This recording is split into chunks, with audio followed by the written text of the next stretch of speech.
Olá pessoal, sejam bem-vindos a mais uma aula da disciplina de redes complexas e hoje nós vamos começar a parte mais mão na massa da nossa disciplina, revisando um pouquinho da teoria dos grafos e estudando a biblioteca NetworkX do Python, que nós vamos utilizar para fazer experimentos na nossa disciplina de redes complexas. Nós vamos tentar fazer isso misturando teoria e prática, sendo o mais objetivos o possível também. Porque o nosso objetivo aqui não é nos aprofundar muito na teoria dos grafos. Quando a gente vem e fala assim, nós estamos numa disciplina de ciência de redes ou de estudo de teoria das redes complexas, não seria a mesma teoria dos grafos? Na verdade, não. Existe uma diferença entre as duas. A teoria dos grafos ela é uma teoria da matemática pura, muito estudada na ciência da computação.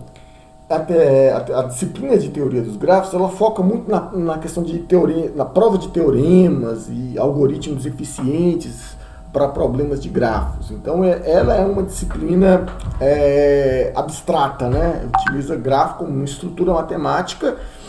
E ele quer provar teoremas acerca das estruturas dos grafos. A ciência de redes ela tem um viés diferente, ela é um viés mais estatístico, digamos assim. A ciência de redes, ou ciência de redes complexas, ela é uma aplicação de teoria dos grafos. Então, grafo para a gente ele não é o nosso objeto de estudo como é na teoria dos grafos. Grafo, para a gente, ele é uma ferramenta para modelar sistemas complexos. Então, no final das contas, eu não quero estudar as propriedades do grafo. Eu quero estudar as propriedades daquele sistema que eu estou modelando através do grafo. Ok? E, geralmente, também, quando a gente está trabalhando com ciência de redes, os grafos que a gente está trabalhando são grafos de uma escala muito grande. São grafos com centenas até milhões de vértices e arestas. E aí, com uma escala desse tamanho, vale muito mais objetivo estudar o grafo pelas suas propriedades estatísticas. Então, a gente utiliza as propriedades estatísticas desses grafos para entender aquele sistema que está sendo modelado pelo grafo, e não o grafo como o objeto final do nosso estudo. Aqui. Então essas são as principais diferenças entre a disciplina de teoria dos grafos e a disciplina de ciência de redes, ou redes complexas.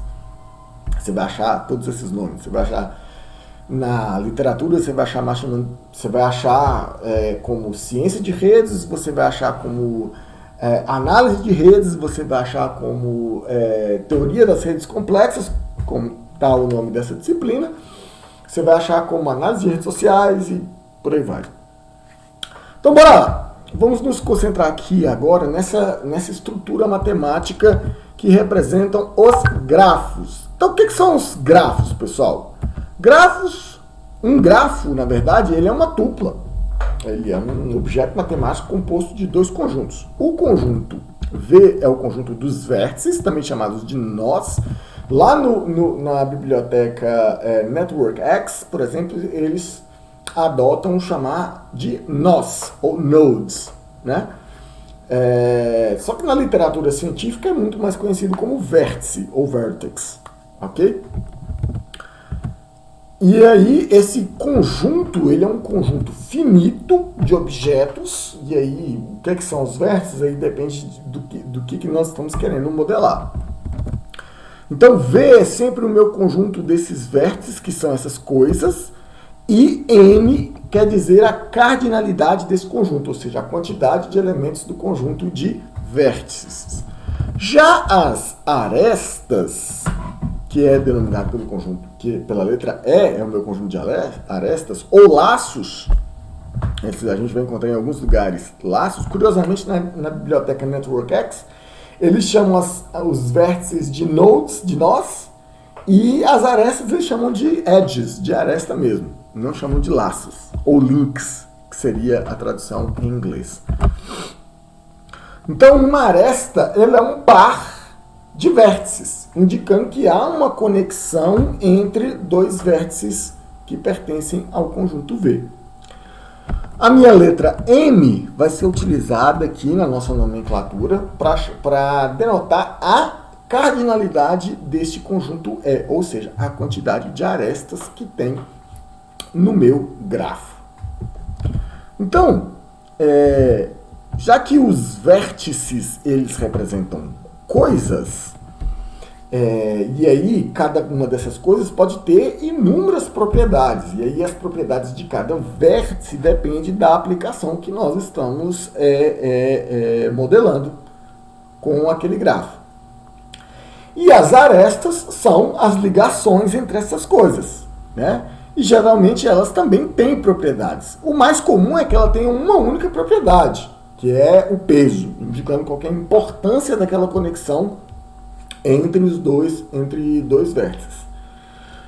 Então, se as arestas têm pesos, eu digo que o meu grafo é ponderado. Então é muito importante prestar atenção nisso aí, pessoal, porque nós estaremos sempre utilizando os pesos das arestas para indicar a importância daquela aresta, a importância da conexão entre dois vértices, ok? Então, se eu tenho um grafo, eu tenho, aqui eu estou representando algumas coisas, então eu tenho o meu conjunto de coisas que eu estou representando. Aqui eu tenho uma coisa chamada A, uma outra chamada B, C, D, E, F, G, H e I. Essas são as coisas que estão representadas pelo meu grafo. Então, o conjunto dessas coisas, é o conjunto dos vértices, é de A até I. E a cardinalidade desse conjunto, o N, é igual a 9. Então, agora nós vamos representar as ligações entre essas coisas. Então, nós vamos para o conjunto das arestas. Eu tenho uma aresta ligando A com C, uma ligando C com E com D, C com F, C com B, B com F, I com H e G com H. Então, esse é o meu conjunto das arestas. São os pares de vértices que estão conectados entre si. E a cardinalidade desse conjunto é igual a 8. O que significa esse vértice? Não sei. Vai depender da modelagem que foi adotada aqui. O que significam os vértices, o que significam as arestas. Nesse mesmo contexto, é interessante a gente entender o que é adjacência e o que é vizinhança no contexto de um grafo.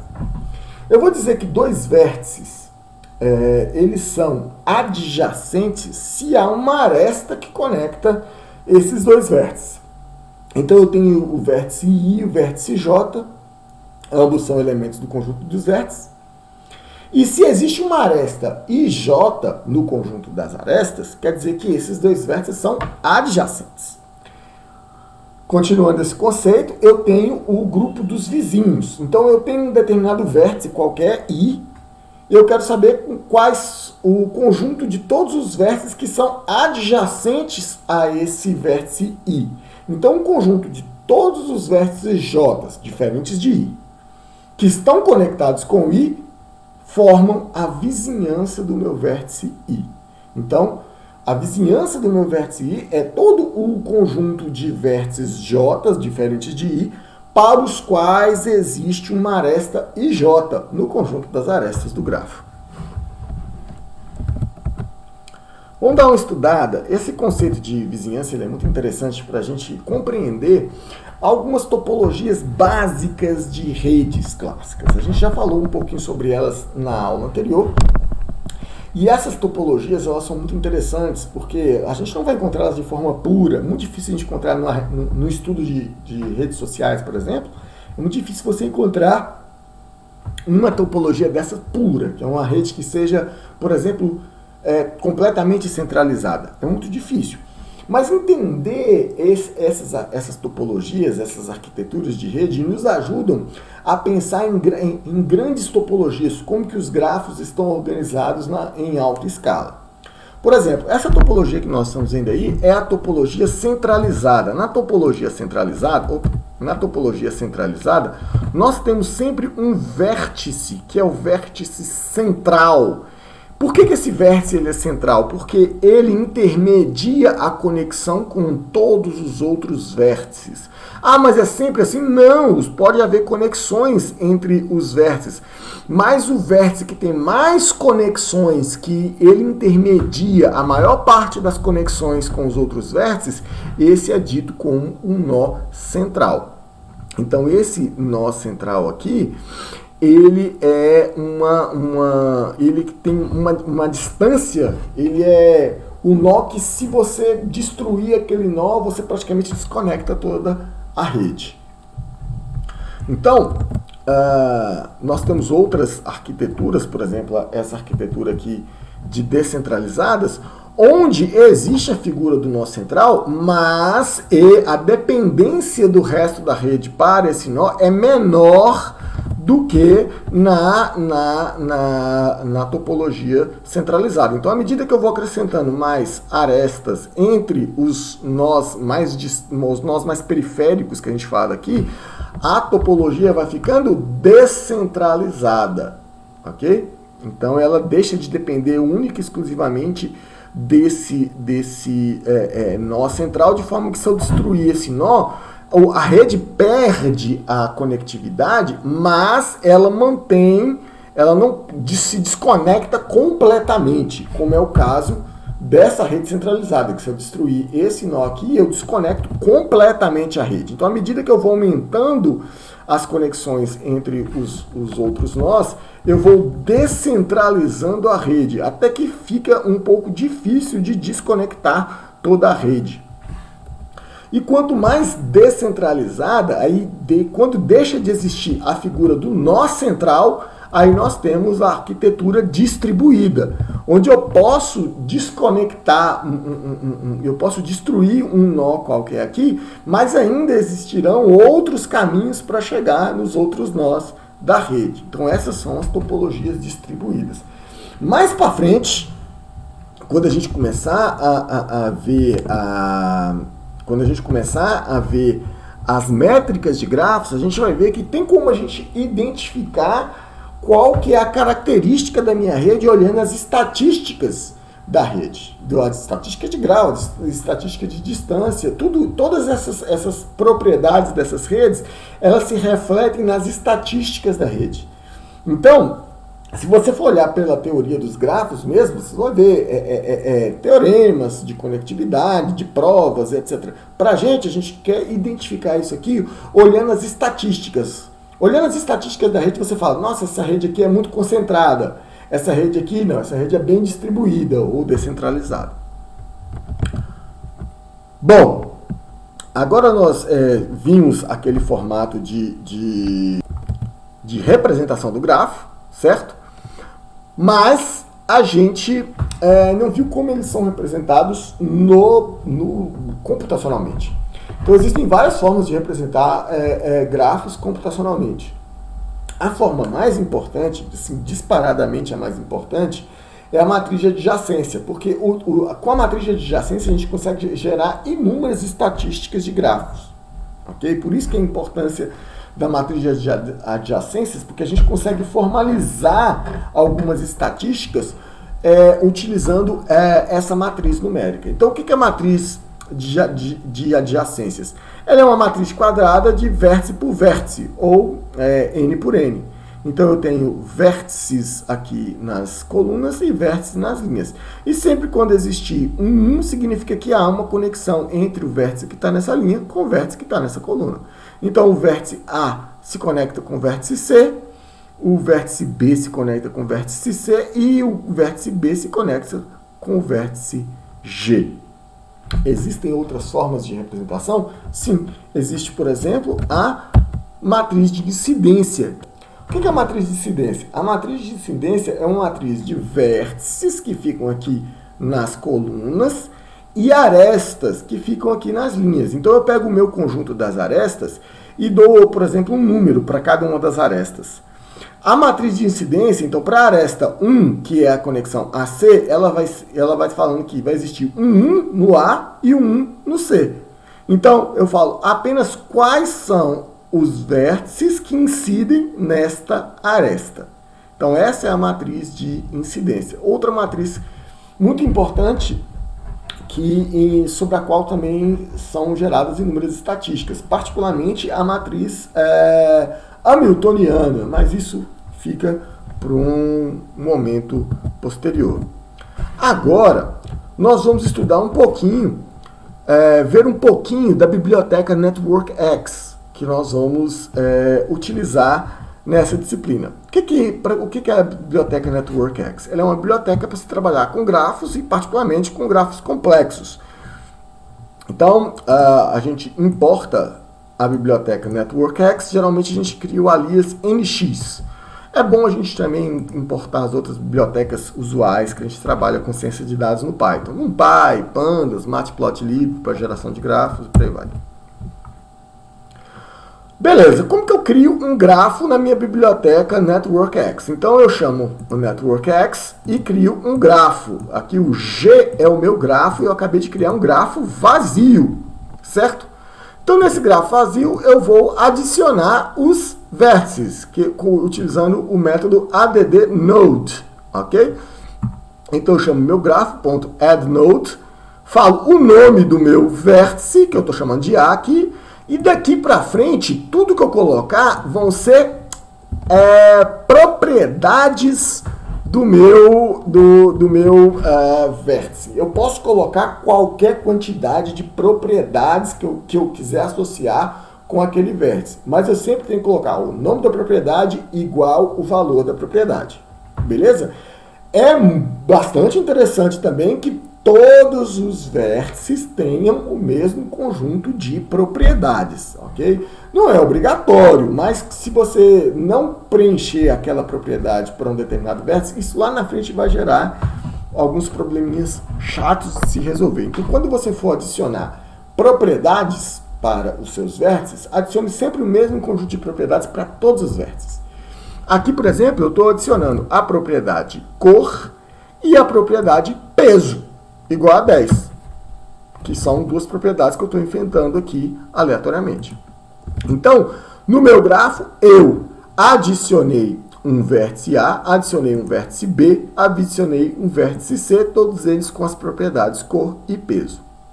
Agora aqui eu vou mandar desenhar o meu grafo. Eu chamo o networkx.draw. Então, draw eu utilizo para poder imprimir, para poder plotar, né, o meu grafo. Então, se eu colocar só draw x, ele vai desenhar o meu grafo aqui. Só os vértices, mas eu não sei quem é quem. Então, eu coloco a propriedade with labels true, para ele poder colocar o nome de cada vértice em cima do vértice. Pronto. Vértice A, vértice B e vértice C. Se eu quiser pegar a lista dos vértices do meu grafo, eu chamo o nome do meu grafo, né, g.nodes. Ele vai passar a lista dos vértices A, B, C. Tá, mas e aquelas propriedades que eu coloquei? Aí eu posso chamar nodes.data e eu posso falar qual a propriedade que eu quero. Por exemplo, cor. Cada um dos vértices aqui com sua cor, ou eu poderia colocar lá outra propriedade, peso. O grafo. Aí ele vai te retornar uma espécie de um dicionário em que você tem a chave é o nome do vértice e aqui é a propriedade, o valor. Agora eu vou desenhar aquele mesmo grafo, draw, com os labels e eu vou pegar esse mesmo código aqui para pegar as cores, né? E fazer um list comprehension, fazer a listagem das cores aqui para cada um dos vértices e colori-los. Olha só. Com cada uma das cores que eu peguei das propriedades do meu grafo lá. Aí você vê que eu peguei esse node size aqui também e aumentei. O node size é o tamanho dessa bolinha que representa o vértice. Se eu colocar 100 aqui, ele vai ficar pequenininho. Tá vendo lá? Bem apertadinho. Coloquei 1000 para ficar 500 aqui em valor intermediário. O valor padrão é 300. Beleza, então tá aqui o meu grafo simples de três vértices. Aí vocês podem agora perguntar o seguinte: ué, mas e as arestas? Eu não adicionei nenhuma aresta nesse grafo ainda, vou adicionar agora. Então aqui eu vou chamar o meu grafo e chamar a função addEdge, addEdge. E aí eu estou falando que existe uma aresta entre o A e o B. Vou chamar de novo o método para falar que existe uma aresta entre o A e o C, e de novo para falar que existe uma aresta entre o C e o B. E agora eu vou mandar imprimir de novo o grafo. Vou colocar isso aqui em linhas separadas para ficar melhor de ver. Tá aqui o meu grafo com as arestas desenhadas. Ok?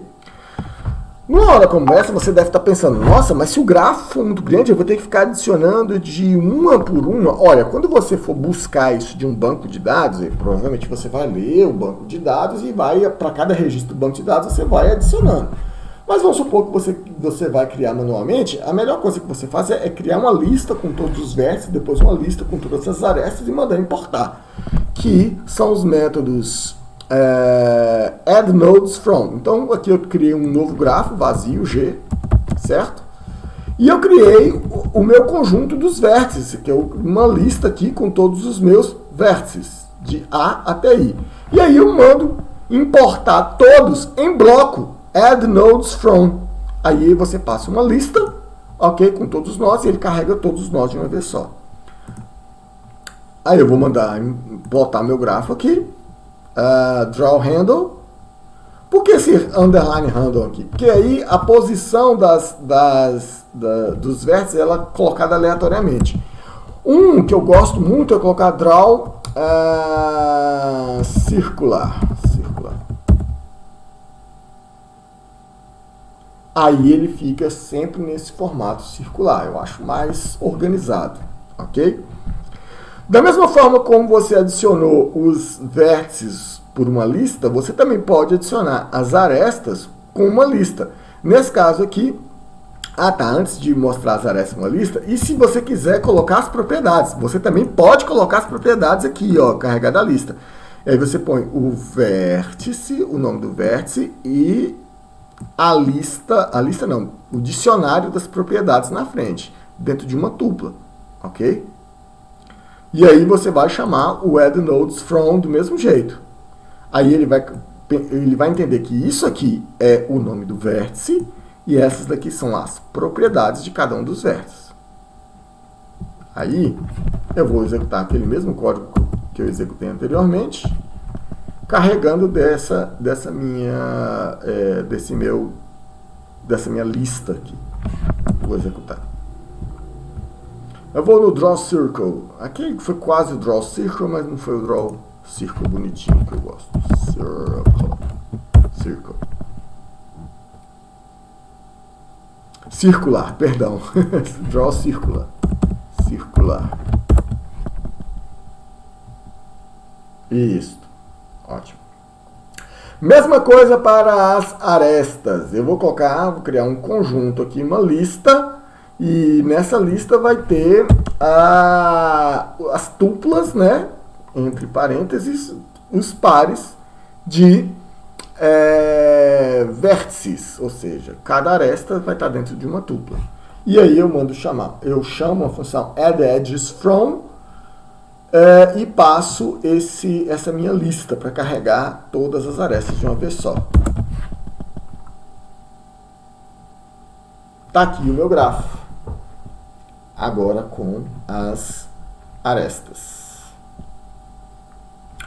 Bom, desses grafos que eu criei, um grafo G aqui, eu quero agora mostrar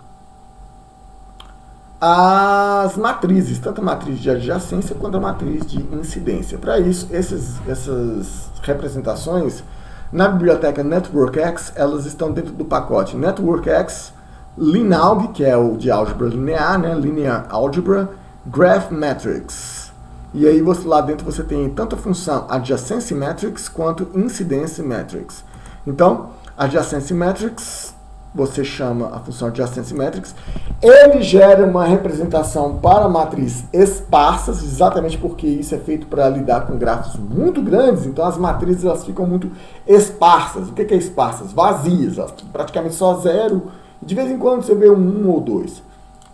Então ele já é um formato otimizado para lidar com dados de alta dimensionalidade. O que nós vamos fazer? A gente tem como transformar ela numa matriz densa. E a gente chama a função toDense e manda imprimir. Então, essa daqui é a matriz de adjacência para esse grafo aqui em cima. Então, essa é a representação visual do grafo e essa é a representação utilizando a matriz de adjacências. Lembrando que aí cada linha e cada coluna são vértices. Eu também tenho uma matriz de incidência. O que é a matriz de incidência? A matriz de incidência é aquela que tem os vértices nas colunas e as arestas nas linhas. E aí só vai ter dois uns em cada linha. Ok?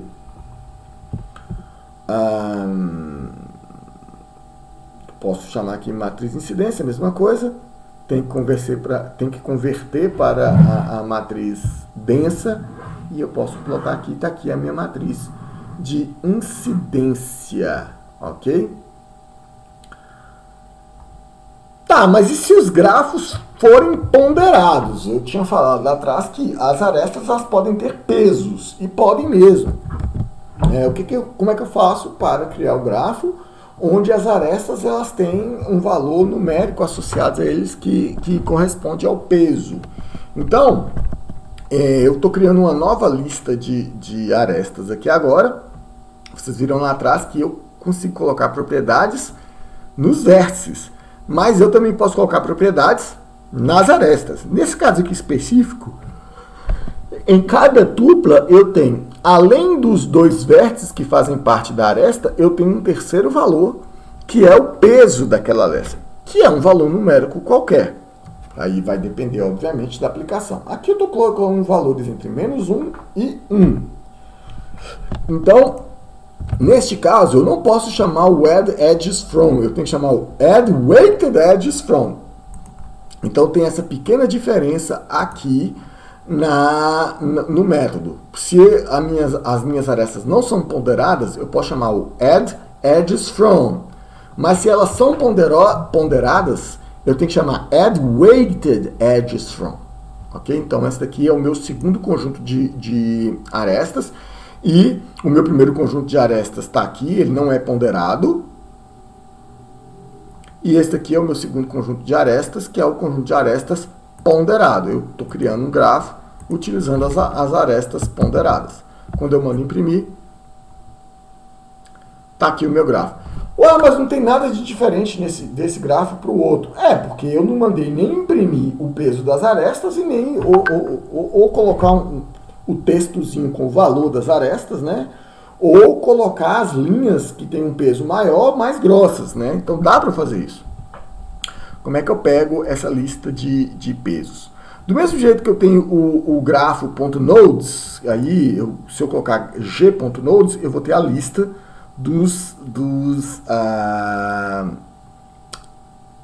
eu vou ter a lista o conjunto dos vértices.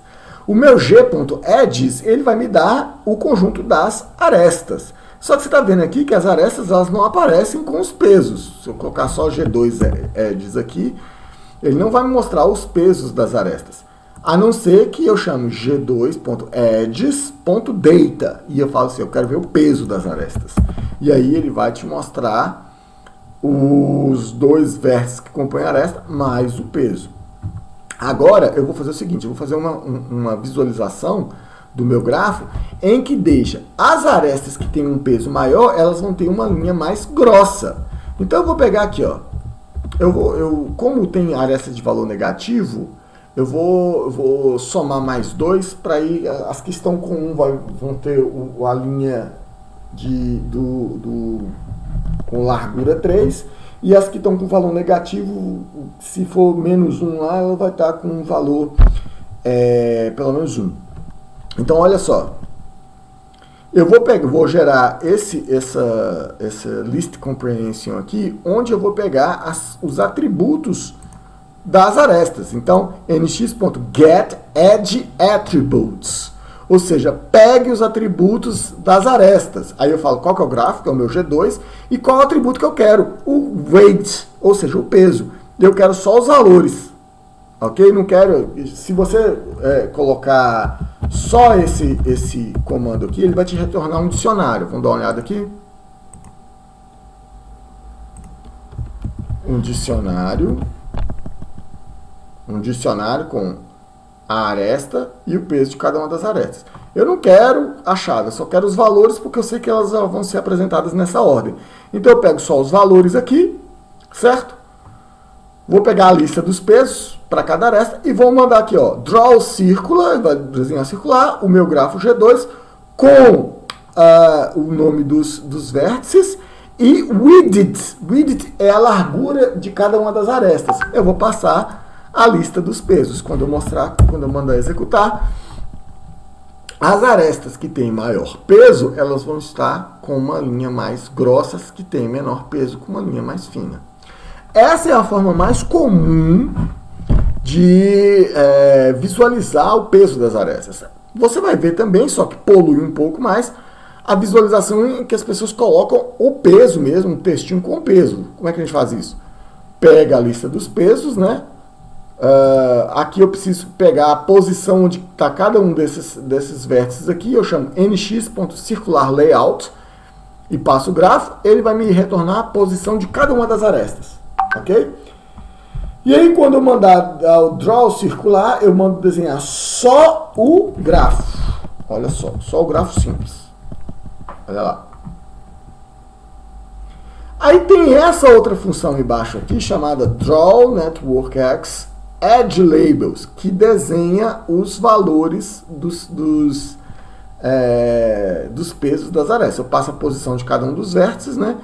E passo quais são os labels de cada aresta. Aí ele vai desenhar o grafo com os pesos de cada aresta. A adjacência desse meu grafo, você vai ver que as arestas elas têm pesos diferentes.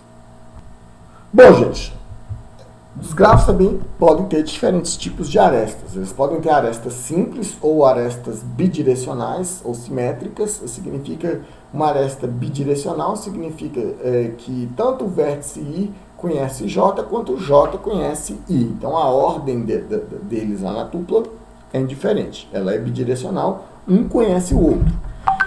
E tem as arestas que são arestas direcionais ou assimétricas. O que significa? Se a aresta está indo de I para J, então I vai para J, mas J não vai para I. Entendeu? A menos que tenha uma aresta voltando de J para I também. E aí são duas arestas diferentes. Ok? Então, na aresta bidirecional, a aresta IJ é igual a JI. Mas na aresta direcional, IJ é diferente de JI. Ok? Então, quando nós temos grafo... E existem os autoloops, que são arestas que ligam o vértice a ele mesmo. Existem grafos que permitem arestas direcionais, autoloops, e existem grafos que não permitem autoloops, ok? Geralmente, para análise de redes sociais, a gente não considera muito loops, autoloops, não, ok? Mas existem contextos, sem ser análise de redes sociais, dentro do contexto das redes complexas, em que a gente precisa de autoloops. Matrizes de cadeias de Markov são um caso desses. Então aqui eu tenho um dígrafo, certo? Nesse meu dígrafo aqui, eu tenho arestas direcionadas. Então o meu conjunto de vértices é o mesmo do grafo anterior, o número de vértices é o mesmo, mas o conjunto de arestas ele é bastante diferente. Então olha só, eu tenho uma aresta de A para C e de C para A. Eu tenho uma aresta de B para F e de F para G. Então de E eu vou para C, de E eu vou para D, mas C, por exemplo, não vai para E. D não vai para E. Então essas são as diferenças aqui no meu conjunto. Então o meu conjunto aí vai ter uma cardinalidade diferente daquele conjunto anterior de arestas que a gente viu no grafo não direcionado, certo? Existem outros tipos de grafos também, gente, só que são outros tipos de grafos que a gente não vai estudar nessa disciplina, não tem a menor necessidade de estudar esse tipo de grafos na nossa disciplina, que são os multigrafos, que são grafos que permitem mais de uma aresta entre dois vértices. Aí eu tenho o vértice I e o vértice J. Aí eu tenho duas arestas ligando o vértice I e o vértice J. Não é um grafo direcionado. São duas arestas. Eu posso ter 10 arestas ligando a mesma aresta repetida várias vezes. Esses são os multigrafos. E existem os hipergrafos, onde uma aresta pode ligar mais do que dois nós. Mas esses tipos de grafos, eles não estão cobertos. A gente não vai precisar de estudar esse tipo de grafo nessa disciplina. Por outro lado, vamos voltar aqui nos dígrafos. Vamos dar uma olhada como que a gente trabalha com dígrafos lá na biblioteca NetworkX. Lá na NetworkX, para eu criar um dígrafo, eu já chamo uma função diferente. Eu chamo nx.dgraph, ok? Aí a criação dos vértices é igual ao do grafo, não tem a menor diferença. Mas a lista, quando eu crio a minha lista dos vértices aqui, das arestas, todas as arestas aí elas são direcionadas. Então, se você alterar a ordem se você colocar, por exemplo, a aresta AC, no grafo ela considera que existe, que tanto A se comunica com C, quanto C se comunica com A. No dígrafo, não. Se você colocou a aresta AC, A se comunica com C, C não se comunica com A. Então, se você tiver a comunicação de AC e de C para A, você tem que fazer isso aí, ó, colocar a aresta AC e depois a aresta CA. Esse daqui é o dígrafo.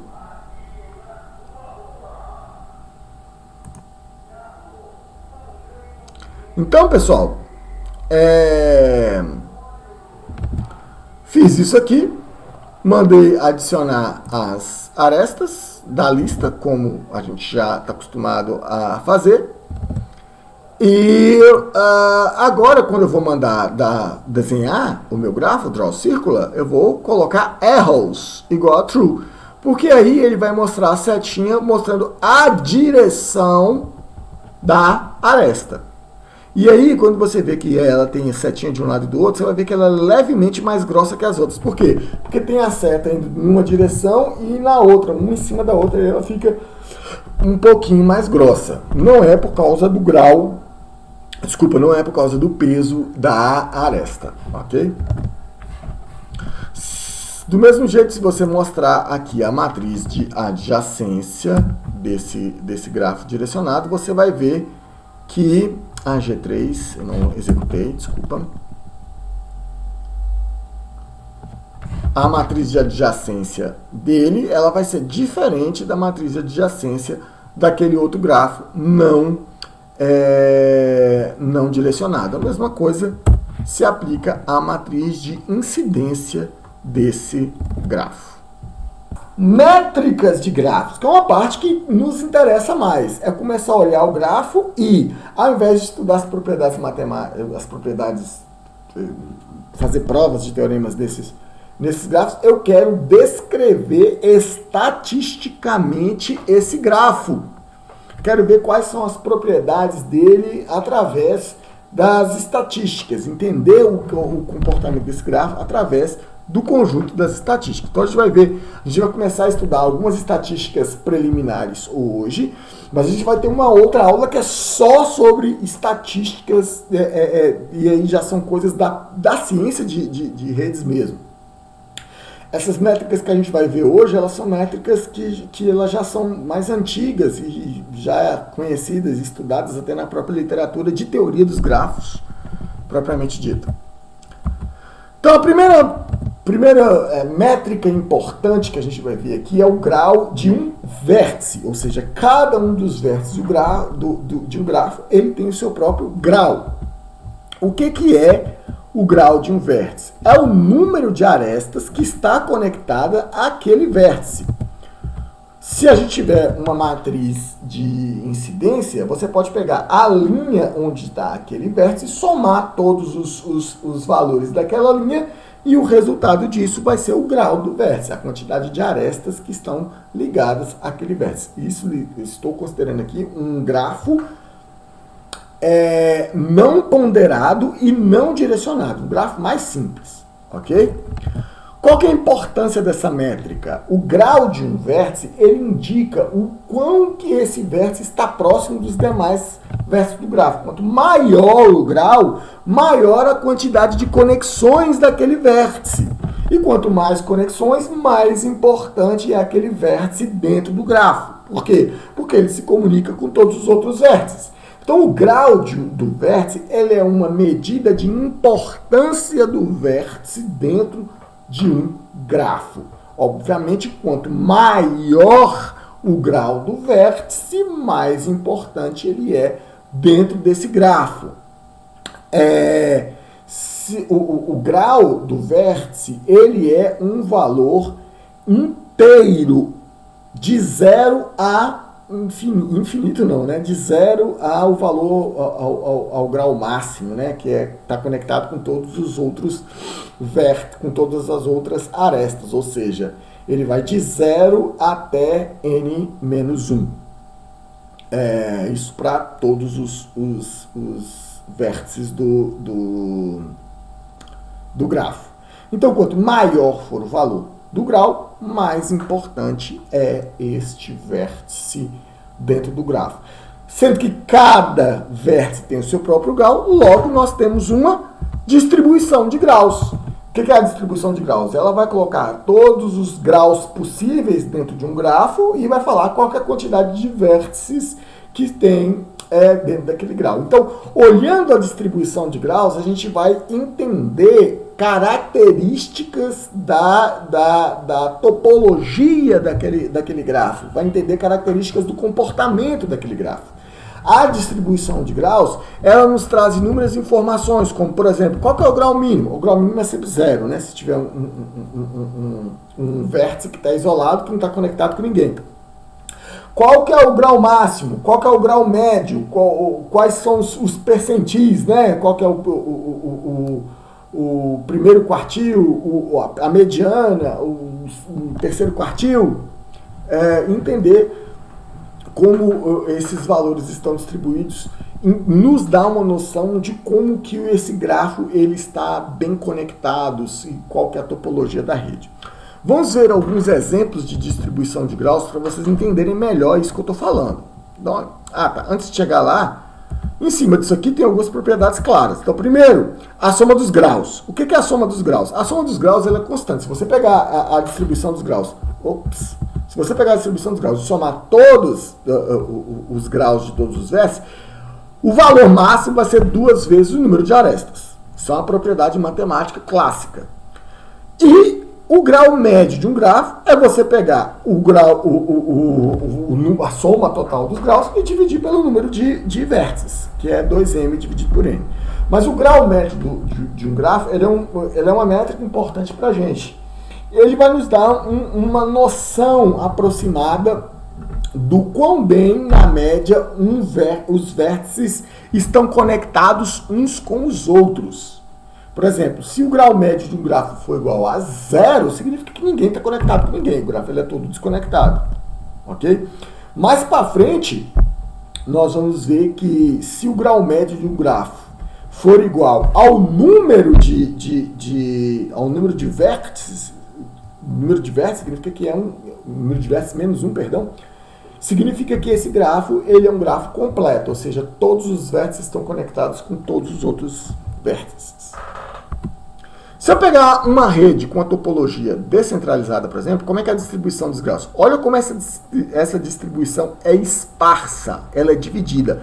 Você tem um monte de vértices com um grau muito baixo e você tem um único vértice com um grau muito alto. Então esse cara aqui tem um grau muito alto e todos os outros vértices têm um grau muito baixo. Então quando você for surpreendido com esse tipo de distribuição dos graus, você já consegue identificar automaticamente que existe uma centralização nessa rede. Muitos poucos nós têm muitas conexões e uma grande maioria dos nós poucas conexões. Vamos ver uma rede um pouco mais descentralizada, como essa. Você vai ver que, olha só, a rede ela é muito melhor distribuída, ok? Você tem uma quantidade menor de vértices que tem graus baixos, embora eles ainda sejam a maioria, mas existem mais vértices com graus intermediários até chegar nos vértices de grau máximo. Então essa é uma distribuição mais suave.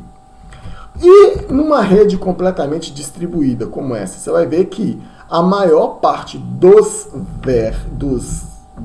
vértices tem graus baixos. E a distribuição ela é muito mais uniforme. Então, quanto mais distribuído é um grafo, mais uniforme é a distribuição dos graus. Quanto mais o grafo vai se centralizando, mais a distribuição ela tende para essa distribuição que a gente chama de distribuição exponencial, né? ou distribuição de Pareto, né? E aí vocês estão vendo aí, olha só. Quanto mais ela for exponencial a diferença, mais a rede é centralizada. E quanto mais uniforme, mais distribuída é a rede. Então vocês vão ver que, a partir dessas estatísticas que a gente está vendo, no caso aqui da distribuição de graus, a gente já consegue caracterizar propriedades do grafo.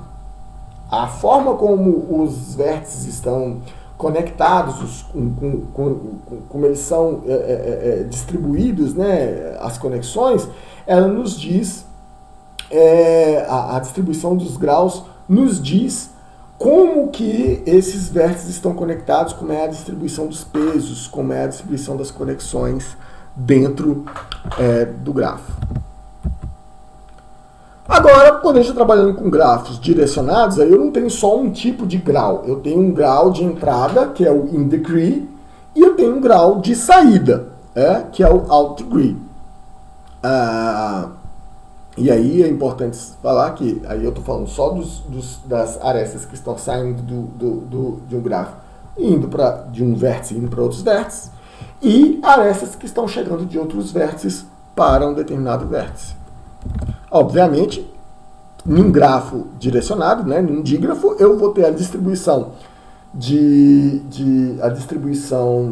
graus incidentes e a distribuição de graus de saída.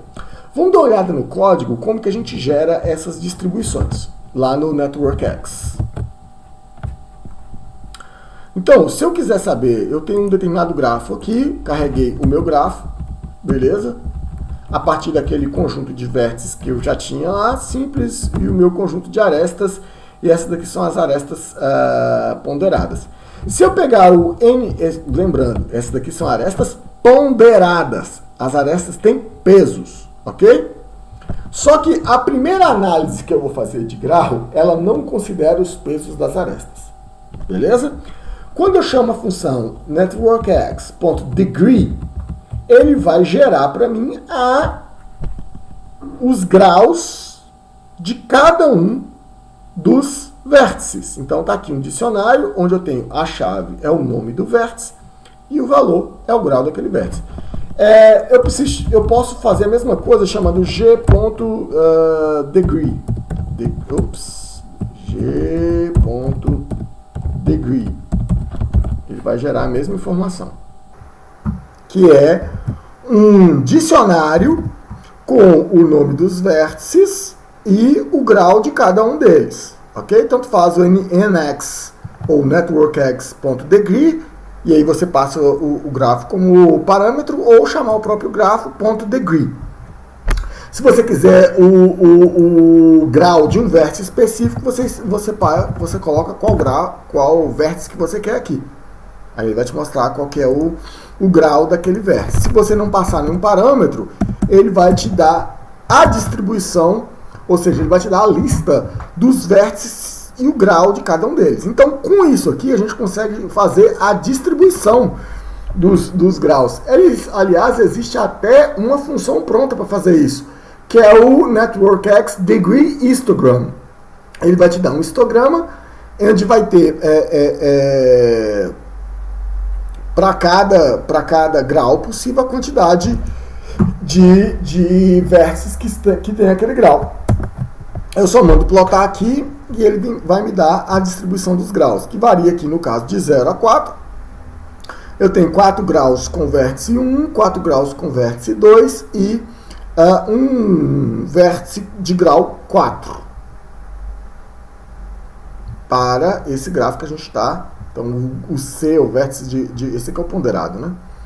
O C, o vértice de grau 4. Eu tenho 3 vértices de grau... Não, 4 vértices de grau 2 e 4 de grau 1. Então tá certinho, isso aqui é a minha distribuição de graus. Se eu quiser achar o grau médio, o valor médio do grau, eu posso fazer aquela conta lá, que é muito simples, que é o número eu posso fazer na marra, né? Somar aqui todos os graus e dividir pelo número de nós, ou eu posso simplesmente pegar g.number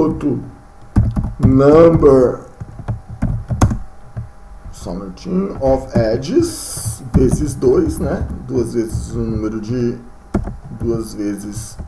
de arestas e dividir pelo número de vértices, que vai dar exatamente o mesmo resultado, 1,77 nesse caso aqui. Aí é que está a grande questão do problema das médias, né? Aí já é um problema que já chama lá na estatística, que é a questão da média, que ela é um número representativo quando você tem uma distribuição normal, mas essa distribuição que está aí na tela, a distribuição dos graus, não é uma distribuição normal. Então a média mesmo, ela não é a melhor número. A mediana seria a melhor, mais representativo, né? Seria qual que é o grau mais presente, né? Então, se eu quiser acrescentar a mediana aqui, eu gero a distribuição das médias, g.degree.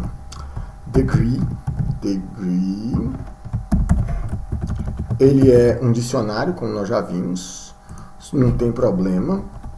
Eu vou gerar aqui uma lista em que eu tenho o valor for chave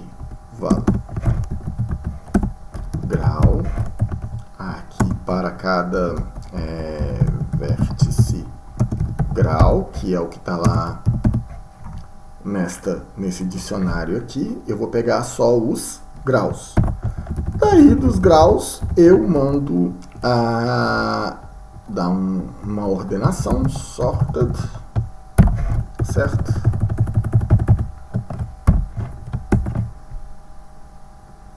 Então, de 9, qual que é a mediana? É esse cara aqui, 2. Então o grau mediano a mediana, como vocês vão se lembrar, aquele número que divide a distribuição em duas partes iguais. Então, tem 4 para cá, 4 para cá. Então, a mediana seria aqui o grau 2, né? Seria aqui também bem representado. Então, a mediana, ela representa melhor o grau médio enquanto conceito do que o valor médio, né? O valor médio ele vai ser muito interessante se a distribuição for normal.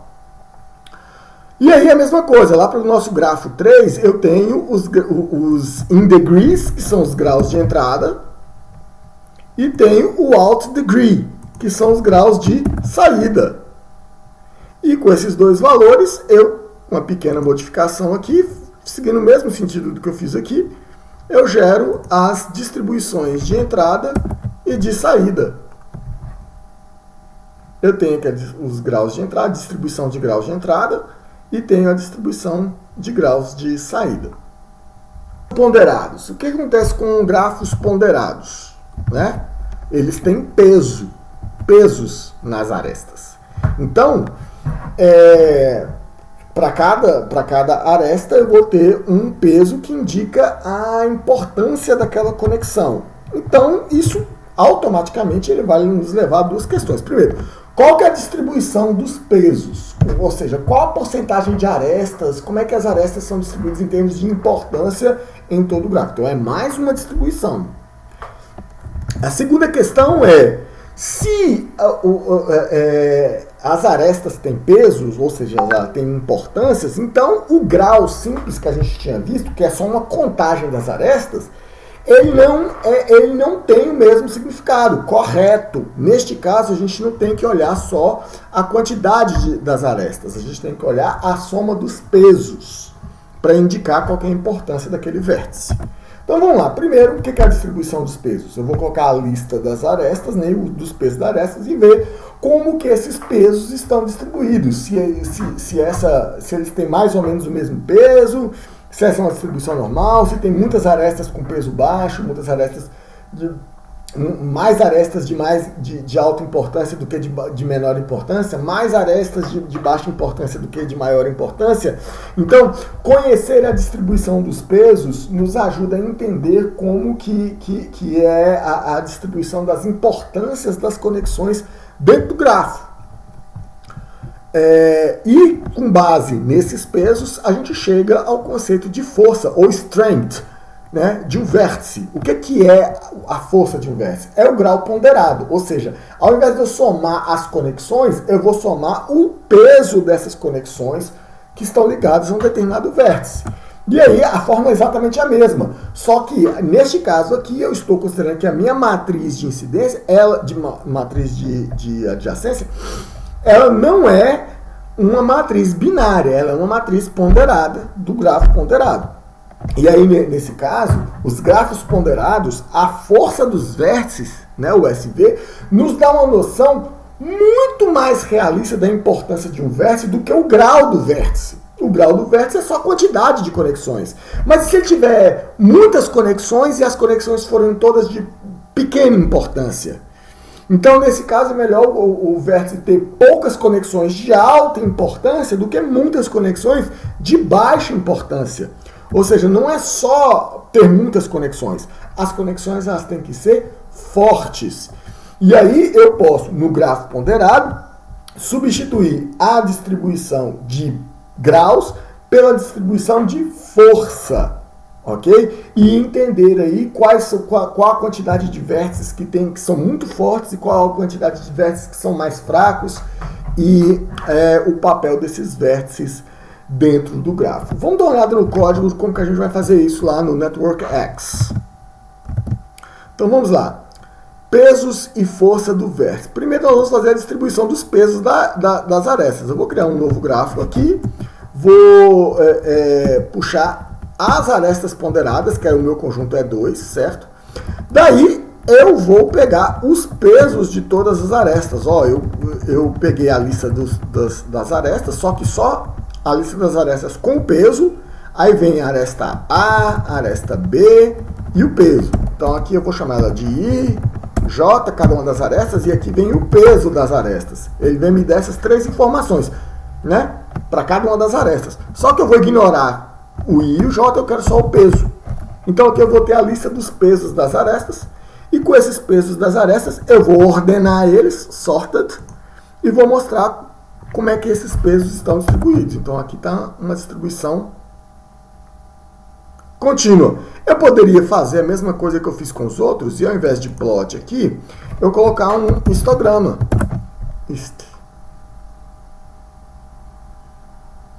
Aí. Então eu tenho mais arestas com pesos negativos do que arestas com pesos positivos, né? Isso aqui pelas faixas.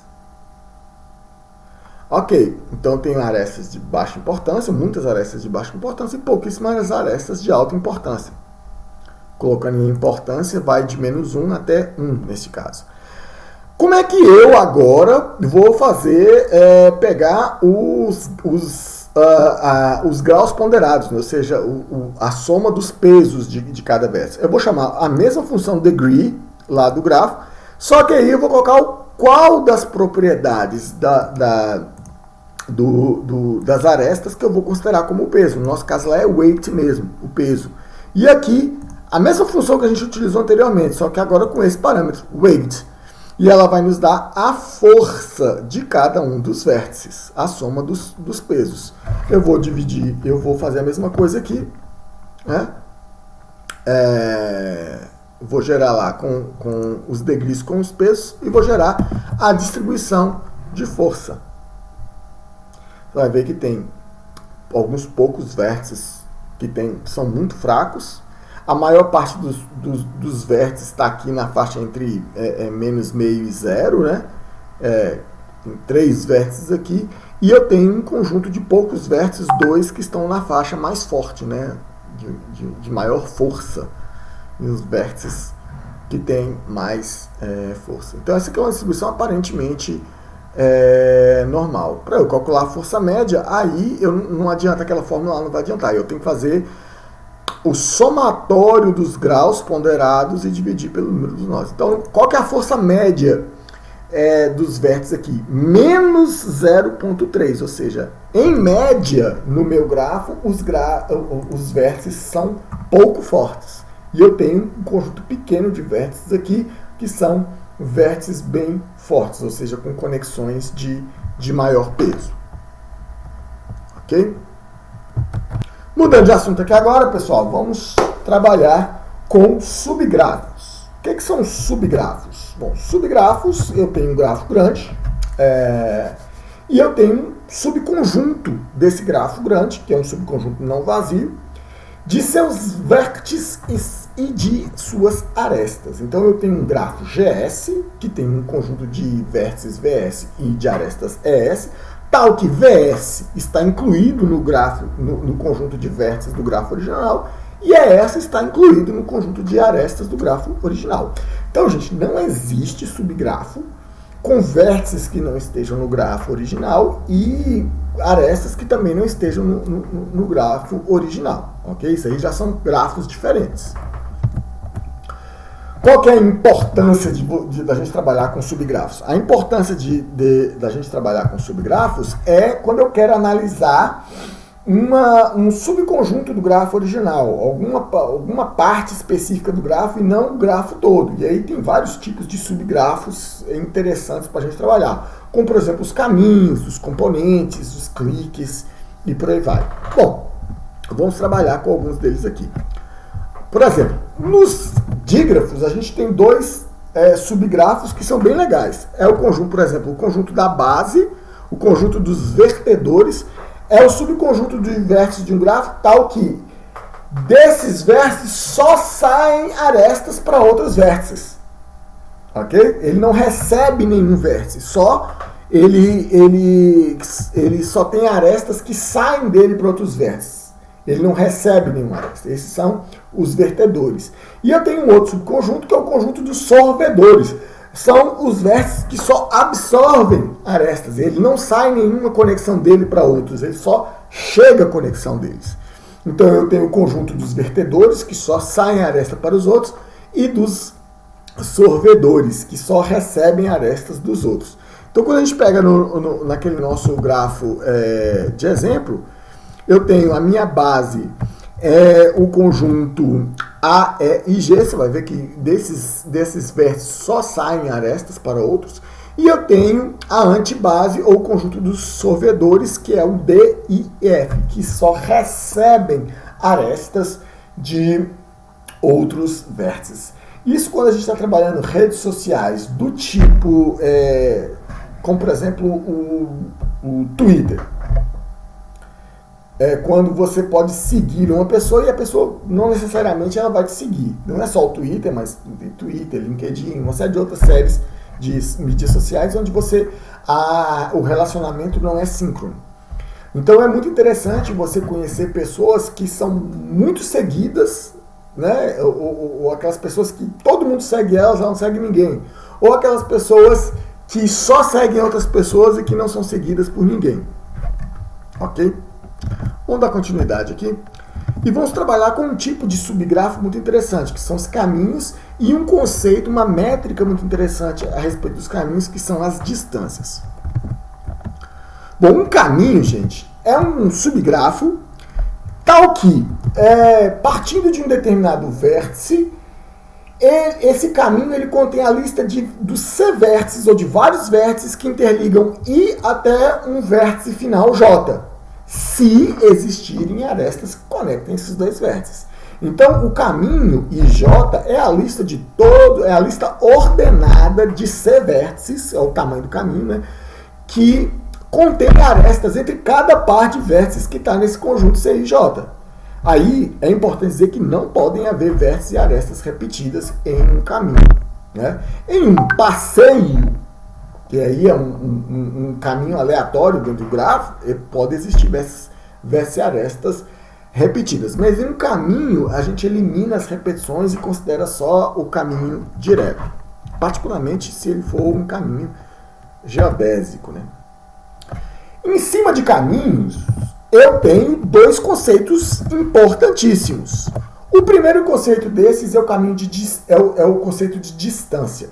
Distância é a quantidade de vértices que tem no caminho. Ou seja, a quantidade de passos que eu vou ter que dar para sair do início e chegar até o final desse caminho. Ok? E aí eu estou considerando, por exemplo, uma matriz booleana. Os grafos não são ponderados. Por outro lado, se eu tenho grafos ponderados, o custo de um caminho é a soma dos pesos dos vértices. Ok? E aí, são conceitos muito parecidos, mas eles geram métricas muito diferentes. Então, a distância é a quantidade de vértices que tem no caminho e o custo é a soma dos pesos das arestas. Então, eu tenho distância de um caminho e tenho custo do caminho.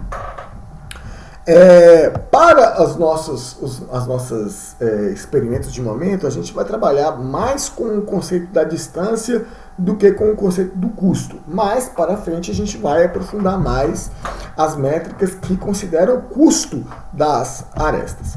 Vamos ver alguns conceitos legais aqui relacionados com as distâncias. Opa! Bobagem aqui, perdão. Bom, o que são caminhos mínimos? Bom, podem existir muitos caminhos ou rotas entre dois vértices, quaisquer, que passando por arestas diferentes. E cada caminho desse tem seu caminho, tem seu tamanho, né, e seu custo. Agora, existe uma questão muito importante que é determinar o menor caminho. Pode ser o caminho de menor distância, que tem um menor número de vértices, né, no caminho, ou o caminho de custo mínimo, ou o caminho aquele que, somando os pesos das arestas, ele tem valor mínimo. Então, o caminho de custo mínimo, nós temos um algoritmo clássico, que é o algoritmo de Dijkstra, de 1959, que ele tem um custo linear, né? Próximo de linear para encontrar esse caminho de custo mínimo.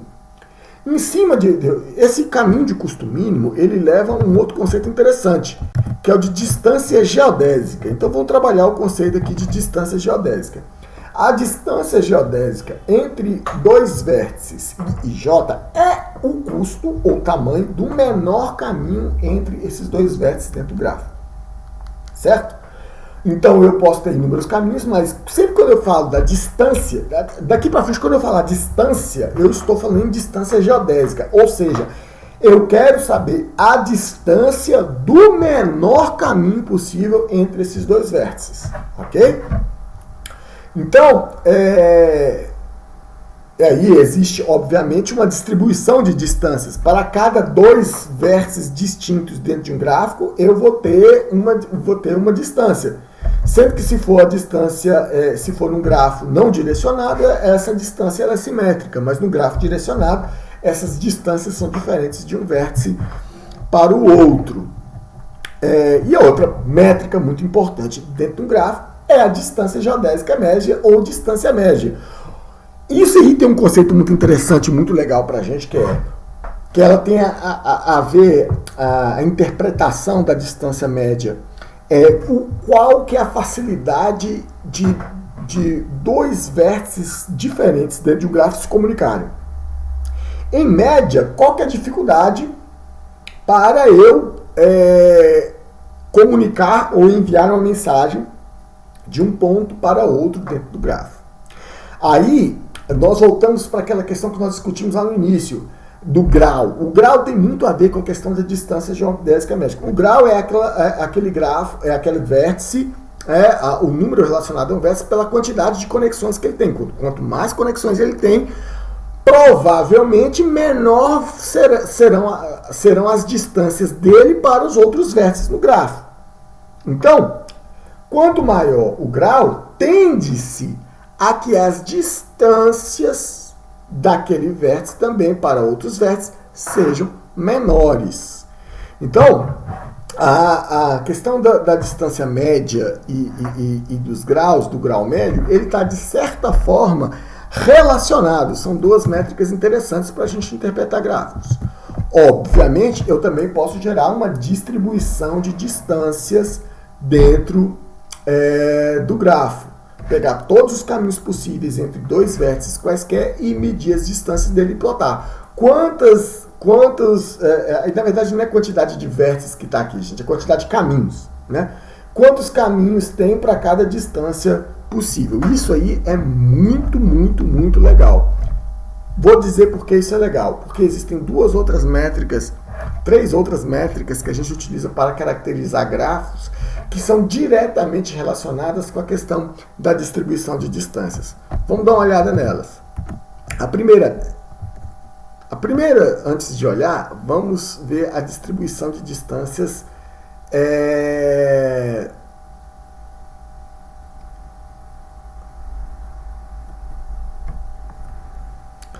Vamos dar uma olhada aqui, pessoal, nas distâncias, em algumas métricas em algumas distribuições de distância para alguns grafos conhecidos. Por exemplo, a gente tem aqui esse grafo que é o grafo centralizado. A distribuição de distância deles é muito interessante. Porque olha só, eu vou ter muitos caminhos com a distância muito curta, que é a distância 2, e eu tenho menos caminhos com a distância igual a 1. Então você vai ver, se você se lembra, que de alguma forma esse grafo aqui está relacionado com o grafo de graus, com a distribuição de graus dessa mesma rede centralizada. Então na distribuição de graus eu tinha muitos vértices com grau igual a 1 e um único vértice com grau igual a 8. Né? E aí tem uma distância muito grande. Né? Você tem um monte de graus, com 8 graus com grau 1, 8 vértices com grau 1 e um vértice com grau 8. Aí, isso influi diretamente na distribuição das distâncias. Então, todos os vértices, você tem um vértice central que tem distância 1 para todos os demais e todos os outros vértices que são intermediados por esse vértice central. Mas ele encurta todas as distâncias. Então, eu tenho muitas distâncias pequenas dentro do grafo centralizado. No grafo completamente distribuído, a distribuição de distâncias é completamente diferente. Então eu tenho muitas distâncias curtas de grau 1, mas assim, eu tenho muitos caminhos, eu tenho caminhos curtos, por quê? Porque o grafo todo existe uma conectividade local, né? À medida que o grafo vai aumentando, o tamanho do caminho máximo também vai aumentando, mas são poucos caminhos que são muito grandes, ok? Você tem muitos caminhos muito próximos, que são dos vizinhos, os vértices vizinhos ou vizinhos de vizinhos, e à medida que a vizinhança vai ficando distante, aí os caminhos vão aumentando. Mas a tendência é que eu tenha muito mais caminhos curtos do que caminhos longos. Mas olha a diferença do grafo, do grafo centralizado para o grafo distribuído. O tamanho, a quantidade dos caminhos pequenos é muito menor. E os caminhos, em geral, são muito pequenos. Agora, olha isso aqui. Eu tenho muitos caminhos, eu tenho já caminhos bem mais longos do que no grafo centralizado. Se eu pegar uma mistura entre os dois, onde eu tenho um nó aqui com um nó que está conectado com a maior parte do... está conectado com todo mundo, na verdade. Mas todos eles geralmente estão conectados com vários vizinhos aqui. Então eu tenho vértices aqui de grau 3, que são esses da ponta, eu tenho vértices de grau 5, que são esses daqui do meio, e eu tenho o super vértice aqui no centro de grau 8. E as distâncias são todas bem pequenas e curtas e são bem menores aqui. A quantidade de caminhos curtos é bem menor do que o outro. Isso aqui é uma rede muito distribuída, mas assim, muito conectada. As métricas baseadas em distâncias, perdão. A primeira e mais importante dela é uma métrica para vértices, que é a excentricidade. O que é a excentricidade de um vértice? É a maior distância geodésica de um vértice. Considere, se eu pegar todas as distâncias possíveis de um vértice para todos os outros vértices, então qual que é a maior distância possível desse vértice? Então essa é a excentricidade do vértice. O que é excentricidade? Quer dizer, o quão que esse vértice, qual que é a maior distância que esse vértice tem que percorrer para se comunicar com outro vértice qualquer na rede. Quanto mais importante for o vértice, menor será a sua excentricidade. Ele vai estar mais no centro do grafo, ele está mais próximo de todos os outros vértices. Quanto maior for a excentricidade do vértice, mais para a periferia, mais distante do centro ele está. E ele tem que percorrer longas distâncias para se comunicar com os vértices que estão, por exemplo, do outro lado do vértice. Então, pense num círculo, né? Então, qual que é o ponto que está mais próximo de todos os pontos no círculo? O ponto central do círculo está a uma distância igual de todos os pontos do círculo. Está uma distância média, na média ele está melhor posicionado em relação a todos os pontos dentro do círculo. Já os pontos que estão na extremidade do círculo, eles estão muito longe dos pontos que estão na extremidade oposta. Então são vértices que a gente chama de periférico. Então quanto mais para dentro do círculo, mais concêntrico, mais central. Quanto mais para fora do círculo, mais na beirada do círculo, mais periférico é o nó e mais distante ele está de outros pontos. Para ilustrar como funciona a métrica da excentricidade, eu vou escolher aqui o vértice 9 e vou dar uma estudada na distribuição da distribuição de distância dele para todos os vértices, né, do grafo. Então eu estou medindo a distância do vértice 9 para todos os outros vértices. Aí eu vou ter algumas distâncias de tamanho 1, como o de 9 para 12 e de 9 para 8. Eu vou ter algumas distâncias de tamanho 2, de 9 para 3, de 9 para 1, de 9 para 7. Agora vem as distâncias de tamanho 3. Agora sim, de 9 para 4 e de 9 para 6 tem tamanho 3. E eu tenho uma distância de tamanho 4, que é de 9 para 5. Ok? Então, de 9 para 5 é a maior distância do vértice 9 para algum outro vértice na rede. Então, esta é a excentricidade do vértice 9.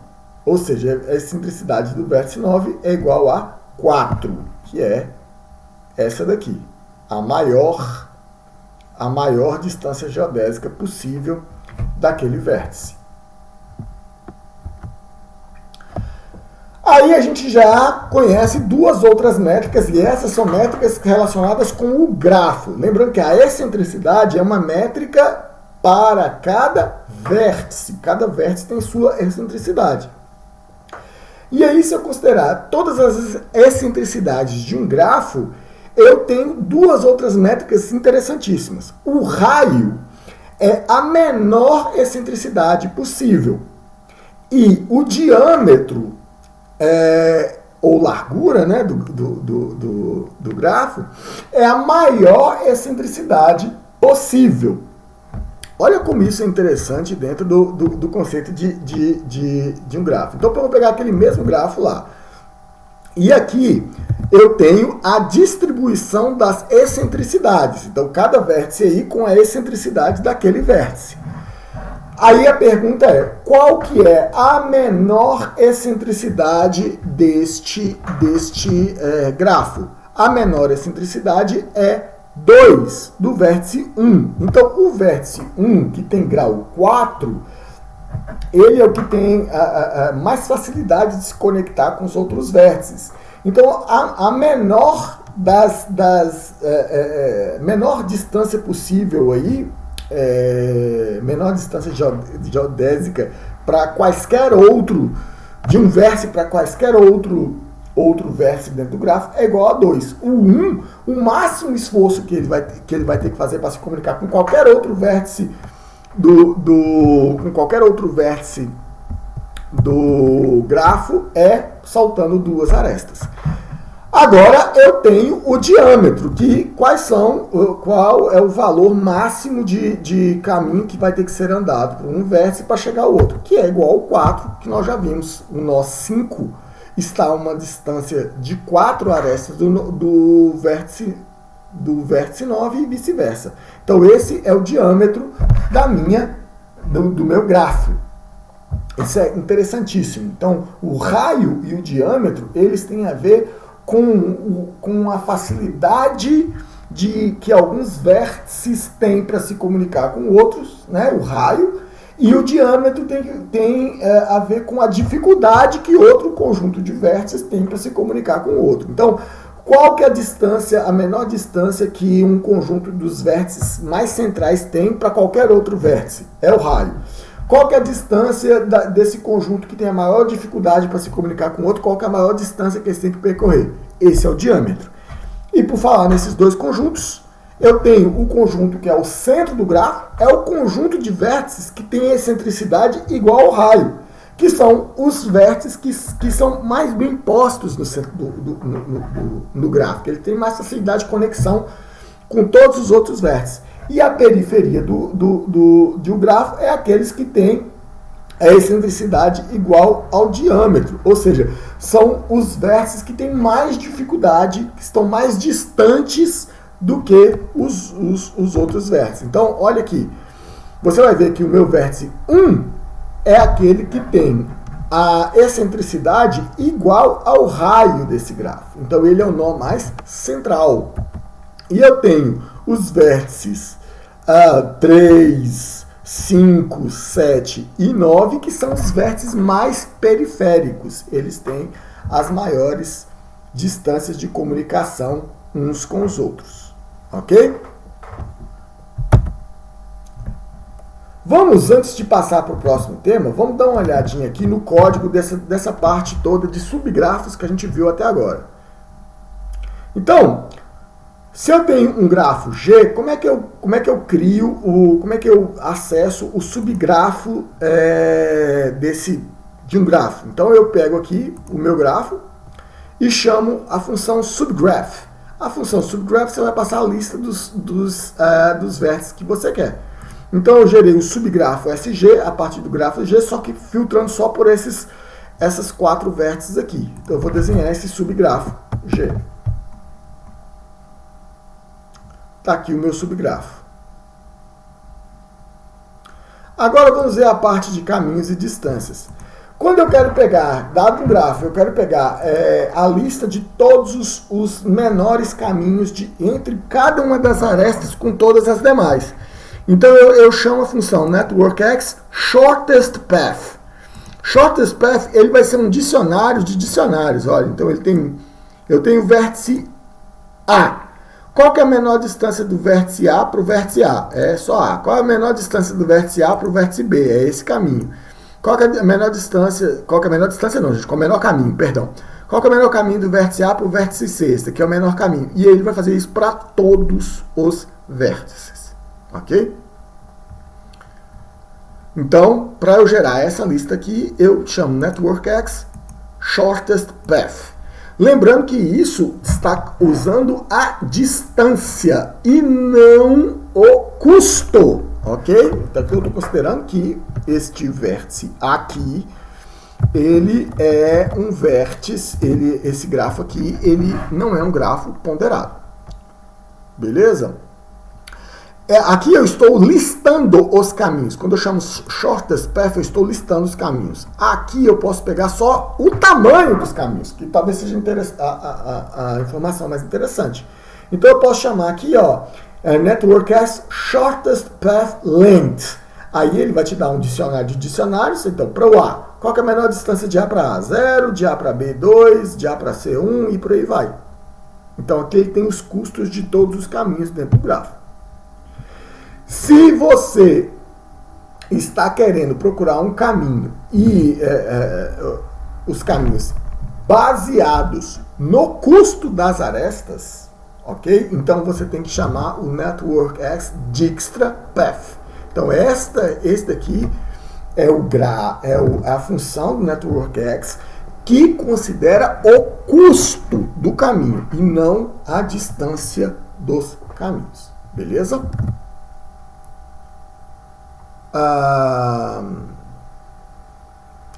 Eu posso tentar aqui chegar também, dá uma olhada nesse grafo aqui, você vai ver que esse é um grafo desconectado, ou seja, não existe conexão entre este vértice e esse vértice, ou esse, não tem, só tem caminho daqui para cá e entre eles. Então, eu não consigo calcular qual que é o tamanho médio do menor caminho. Se eu tentar executar isso num gráfico desconectado, ele vai dar erro. Fala assim, ó, o gráfico não é conectado. Então, um gráfico desconectado não tem menor caminho médio.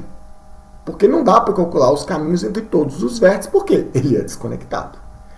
Então, para a gente chegar nisso, a gente tem que entender a questão da conectividade e dos componentes. Então, o que é um grafo conectado? Um grafo ele é conexo ou conectado se existe um caminho entre quaisquer dois vértices, né? Dois vértices quaisquer do gráfico, tem que existir um caminho entre eles. Se não existe pelo menos um caminho entre dois vértices quaisquer do gráfico, então esse grafo é dito desconexo. Ok? Isso é muito importante porque se um grafo é desconexo, tem pelo menos um vértice, pelo menos um, que não se comunica com todos os outros. Ok? E aí, mas pode ser que seja só um subconjunto do grafo que esteja desconectado, mas tenha dois conjuntos e tenha conexões entre eles. Então, componentes são esses subgrafos de um grafo desconexo que são conexos. Então eu tenho um grafo desconexo, mas ele não é todo e completamente desconexo. Eu tenho subgrafos desse grafo desconexo que são conexos. Esses são os componentes. E aí, gente, existem algoritmos para você achar o número de componentes conexas em um grafo desconexo. Então são até algoritmos simples e ele é um algoritmo razoavelmente simples de se encontrar. No Network X eu vou mostrar ele daqui a pouquinho. Uma coisa interessante é o conjunto de corte, ou seja, qual que é o conjunto mínimo de vértices ou de arestas que eu tenho que cortar do meu gráfico, que eu tenho que remover do meu gráfico para desconectar o gráfico. Vocês lembram lá do grafo centralizado que existe um ponto de articulação ou vértice de corte que se eu tirar ele eu desconecto o gráfico. E nos grafos, à medida que os gráficos vão ficando mais descentralizados até chegar em ele ficar completamente distribuídos, o ponto de articulação, não existe um ponto de articulação, existe um conjunto de pontos muito grande que é necessário para poder desconectar o gráfico. A mesma coisa vale para as arestas de corte. Qual que é o menor número de arestas que eu preciso cortar, que eu preciso eliminar para desconectar aquele gráfico. Vamos dar uma olhada nessas coisas aqui no Network X. Dá uma olhada aqui, galera. Olha, eu fiz a distribuição de distâncias aqui. Ok, conectividade e componentes. Então, como é que eu vou verificar se um grafo é conectado? Eu vou chamar a função networkxconnected.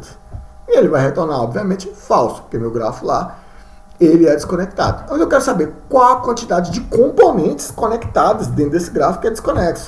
Então eu chamo a função number connected components e ele vai me falar que, olha, eu tenho duas componentes conectadas. Esse é o número.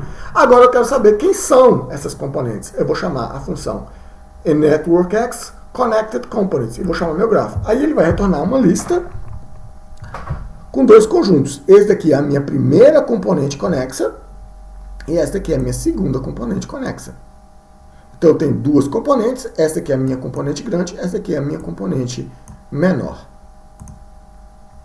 Agora eu posso estudar, se o meu grafo é desconectado, eu vou estudar o menor caminho para cada componente. Para cada componente eu vou estudar qual que é o menor caminho médio. Então no componente 0, que é esse daqui, o primeiro componente, o caminho médio é 1.8. Então tem quase duas arestas entre quaisquer dois vértices lá dentro, em média, né? E já no segundo componente tem basicamente uma aresta entre quaisquer, em média, né? Entre quaisquer dois vértices no segundo componente, 1.33. Beleza?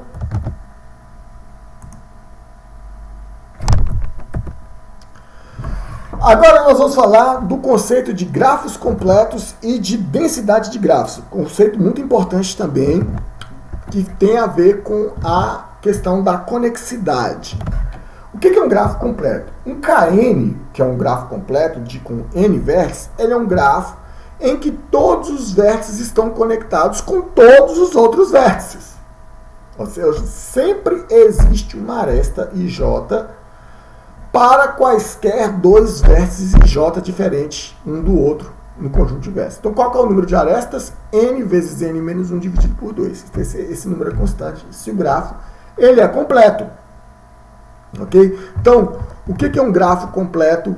Um K1. Ele é um grafo que não está conectado com ninguém porque só tem um vértice. Um K2, ele tem dois vértices e uma aresta. Um K3, todos os vértices estão conectados com todos. O K4, o K5 e o K6.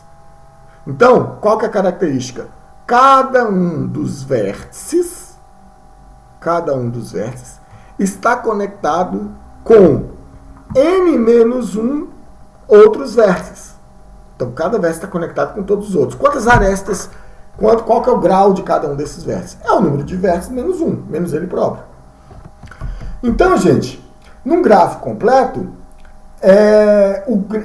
o grau médio e a distância, elas são constantes. Porque o grau médio, todos os vértices desse grafo têm grau igual a n menos 1. Então, o grau médio, obviamente, ele vai ser igual a n menos 1. Ok? Ou seja, todos os vértices estão conectados com todos os outros. E qual que é a distância média? 1. Por quê? Se todos os vértices estão conectados com todos os outros, então ele tem acesso imediato a todos os outros vértices. Então, esse é o famoso grafo denso. Por que ele é dito denso? Porque existem muitas arestas conectando todos os vértices. Todo mundo tem contato com todo mundo dentro deste grafo completo. Isso é uma característica muito interessante. Então, daí vem o conceito de densidade, ok? O que é a densidade? Eu estou pegando um grafo qualquer e comparando esse grafo qualquer com o grafo mais denso possível, que é o grafo completo. Então, a densidade, eu vou pegar o número de arestas do grafo, que é M, e dividir pelo número de arestas como se esse fosse o grafo completo, um KN, que seria N vezes menos 1. Então, a densidade é a razão entre a quantidade de arestas do gráfico que eu estou olhando e a quantidade de arestas de um grafo completo com o mesmo número de arestas. O que isso quer dizer? A densidade é um número que varia entre 0 e 1. À medida que a densidade tende para 0, significa que o meu grafo ele vai ficando esparso, ele vai tendo poucas conexões, os vértices são pouco conectados entre si. Quando a densidade é igual a 0, significa que o grafo ele é completamente desconectado, ou seja, não existe nenhuma aresta ligando com nenhum vértice, ok? À medida que a densidade ela vai se aproximando de 1, o grafo ele vai ficando mais denso, ou seja, a quantidade de conexões entre as arestas elas vão aumentando. Quando a densidade é igual a 1, significa que aquele grafo ele é um grafo que tem o maior número de conexões possíveis, ou seja, ele é um grafo completo. Então a gente vai sempre analisar a densidade como sendo 0 completamente desconectado e 1 completamente conectado. E a gente quer avaliar o quão denso é esse grafo, quão conectados são os vértices a partir dessa métrica. Então, vamos pegar aqui esse grafo, que é um grafo completamente conectado de 4 vértices. Ele tem densidade 1. Se eu tiro uma aresta, eu vou reduzindo a densidade, vou retirando as arestas, as densidades elas vão diminuindo, até que quando o grafo fica completamente desconexo, a densidade é igual a 0.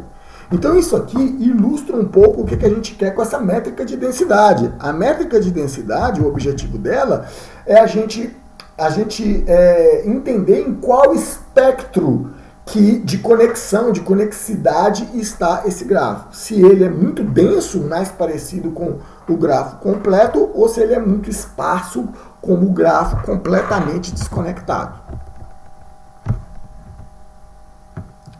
O que é o clique? O clique ele é um subgrafo de um grafo, mais um subgrafo que é completamente conectado. Isso é bastante interessante. Se existe um subgrafo dentro de um grafo maior, mas aquele conjunto de vértices ali, ele sozinho, ele é um grafo completo, então eu chamo esse subgrafo de clique. E isso é muito interessante, por quê? Porque isso está dizendo que dentro de um grafo grande, eu tenho uma comunidade ali de vértices que todo mundo se comunica com todo mundo. Então é um grupo muito coeso dentro de um grupo maior. Só que o problema é que achar o maior clique dentro de um grafo é um problema extremamente difícil, é um problema NP complexo, é problema de complexidade não polinomial. Vamos entender esse problema. Vamos pegar esses dois grafos aqui. Eu tenho, qual que é o maior clique que eu tenho aqui? Qual que é a maior comunidade dentro desse grafo aí, onde todo mundo se conhece? É esse subgrafo aqui. Mas existem inúmeros outros cliques de tamanhos menores.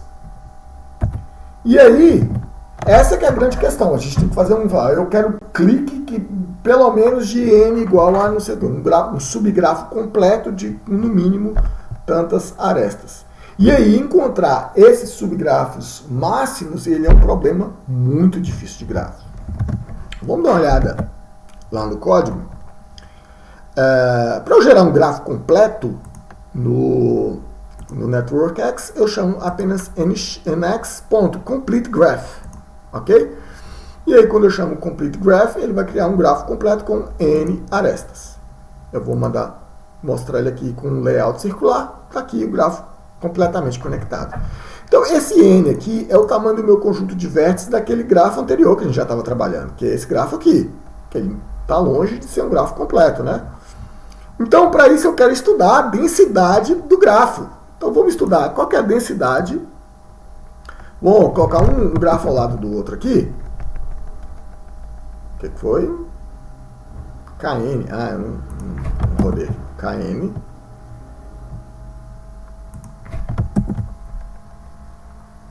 Vamos comparar os dois grafos.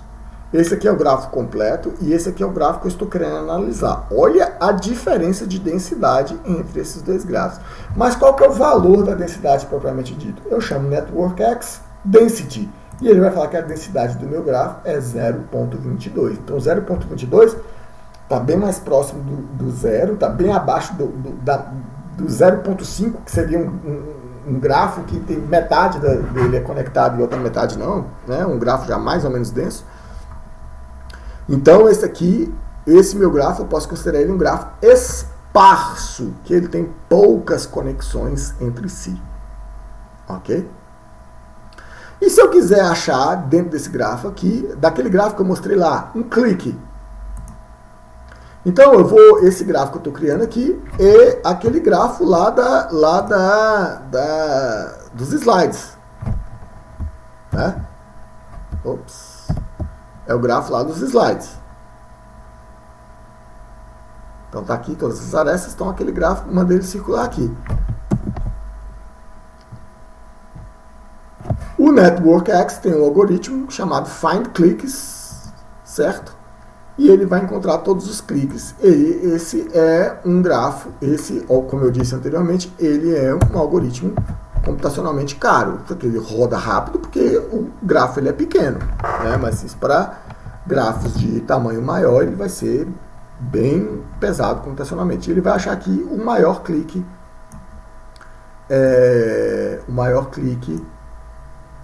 é isso aqui. Ok, pessoal. Pra gente fechar nossa aula de hoje, que é uma aula longa pra caramba, né? Mas é assim mesmo, tem que ter conteúdo, muito conteúdo em pouco tempo.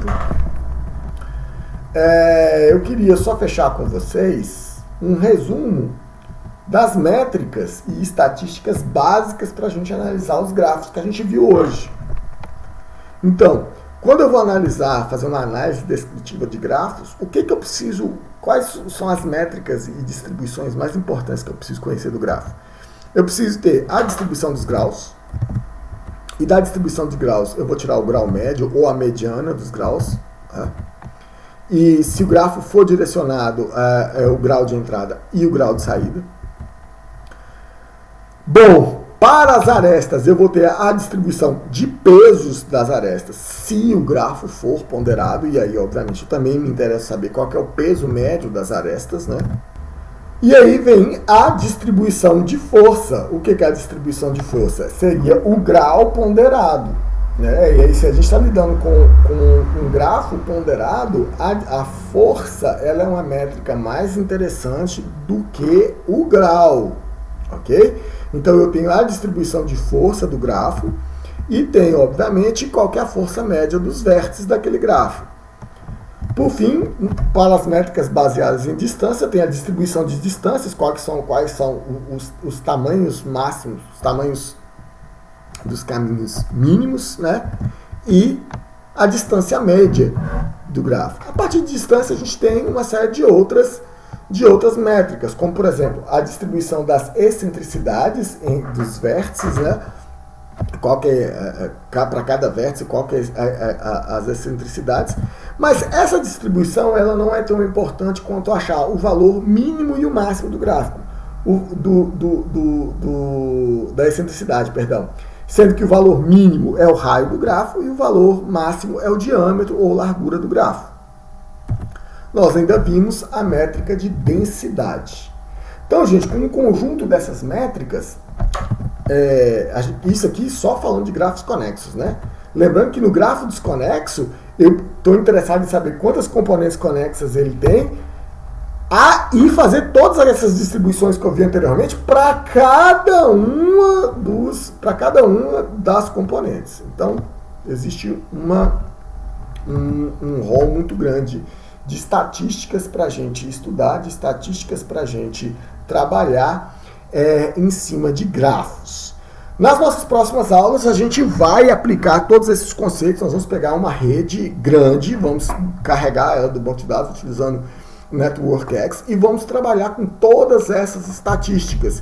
Vamos estudar esse gráfico, vamos ver quais são as características desse gráfico e tentar entender melhor a função dessas métricas e como que essas métricas se relacionam, como que elas caracterizam, como que elas descrevem o grafo, ok? Então, eu fico esperando vocês até a nossa próxima aula.